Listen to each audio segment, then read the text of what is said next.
दोस्तों, ट्रेडिंग के चार्ट पर हर कैंडल सिर्फ प्राइस मूवमेंट नहीं दिखाता, बल्कि बायर्स और सेलर्स की असली ताकत को दिखाता है। आज मैं आपको बायर्स पावर कैंडल्स बताऊंगा जो ट्रेडिंग में बहुत महत्वपूर्ण है, जिनको जानना हर ट्रेडर्स के लिए बहुत जरूरी है। सबसे पहली कैंडल है मारुबोजू कैंडलस्टिक, जिसे हम द किंग कैंडल भी कहते हैं। इस कैंडल की सबसे बड़ी खासियत है इसमें कोई शैडो नहीं होती, बस एक बड़ी ग्रीन बॉडी होती है। मतलब बायर्स ने ओपनिंग से लेकर क्लोजिंग तक मार्केट पर पूरा कंट्रोल रखा, जिसको बुलिश मारुबोजू कैंडल कहते हैं। इसका मतलब सेलर्स की बिल्कुल भी नहीं चली, क्योंकि बायर्स का कॉन्फिडेंस हाई है, मार्केट में स्ट्रॉन्ग बुलिश ट्रेंड बन सकता है। ये हमें सिग्नल देती है। अगर ये ग्रीन मारुबोजू कैंडल किसी सपोर्ट के पास बने तो स्ट्रॉन्ग पावरफुल सिग्नल देती है। लेकिन याद रखिए, अगर ये मारुबोजू कैंडल बहुत लंबी बन चुकी है इस तरह से, तो तुरंत एंट्री करने की बजाय थोड़ा पुल बैक का वेट करना बेहतर है।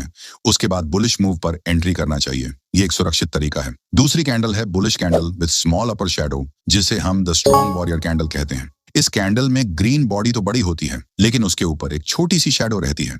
इसका मतलब बायर्स मजबूत हैं। सेलर्स ने थोड़ी कोशिश की रेजिस्टेंस बनाने की, लेकिन बायर्स ने आसानी से जीत हासिल की। इस कैंडल से हमें पता चलता है कि बायर्स अभी भी मोमेंटम में हैं, मार्केट में स्ट्रेंथ बरकरार है। इसे देखकर ट्रेडर समझ सकता है कि बायर्स अभी पीछे नहीं हटे हैं, बुलिश मूव कंटिन्यू रह सकता है। तीसरी कैंडल है bullish candle with both shadows. इसमें ऊपर और नीचे लंबी शैडो बनती है, जो साफ बताती है कि बायर्स ने जोर लगाया, लेकिन सेलर्स ने ऊपर से दबाव बनाकर रोक दिया। ये कैंडल हमें क्या बताती है कि बायर्स स्ट्रॉन्ग हैं, लेकिन उनकी अब स्पीड कम हो रही है। सेलर्स मार्केट में एंट्री कर चुके हैं। ये एक वार्निंग है कि ट्रेंड अब स्लो हो सकता है या रिवर्सल आ सकता है। इसीलिए इस कैंडल के बाद हमेशा कॉन्फर्मेशन देखना जरूरी है। फोर्थ कैंडल है स्पिनिंग टॉप। इसमें बीच में छोटी बॉडी होती है और ऊपर और नीचे लंबी शैडो होती है। अगर इस कैंडल की बॉडी ग्रीन है तो इस कैंडल का मतलब है कि बायर्स और सेलर्स दोनों ने जोर लगाया। इसका मतलब कि यहाँ ना ही बायर्स पीछे हटना चाहते हैं और ना ही सेलर्स। इसकी बॉडी ग्रीन जरूर है, लेकिन इसकी ऊपर की लंबी शैडो दिखाती है कि सेलर्स बायर्स को खींचकर नीचे ला रहे हैं, और नीचे की लंबी शैडो दिखाती है कि बायर्स भी सेलर्स को ऊपर खींच रहे हैं। मार्केट में खींचातानी चल रही है।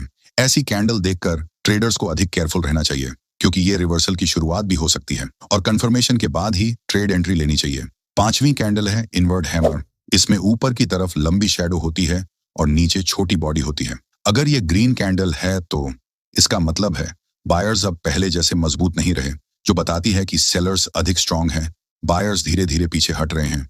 ये कैंडल अक्सर सिग्नल देती है कि ट्रेंड अब कमजोर पड़ रहा है और रिवर्सल आने की संभावना है। इसमें हमें बाय एंट्री से बचना चाहिए।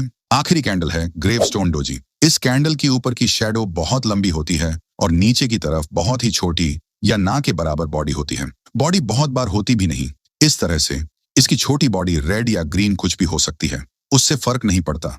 इसमें बायर्स बहुत ही कमजोर होते हैं। इसका मतलब है बायर्स अब मार्केट छोड़ चुके हैं। सेलर्स ने पूरी तरह से कंट्रोल ले लिया है।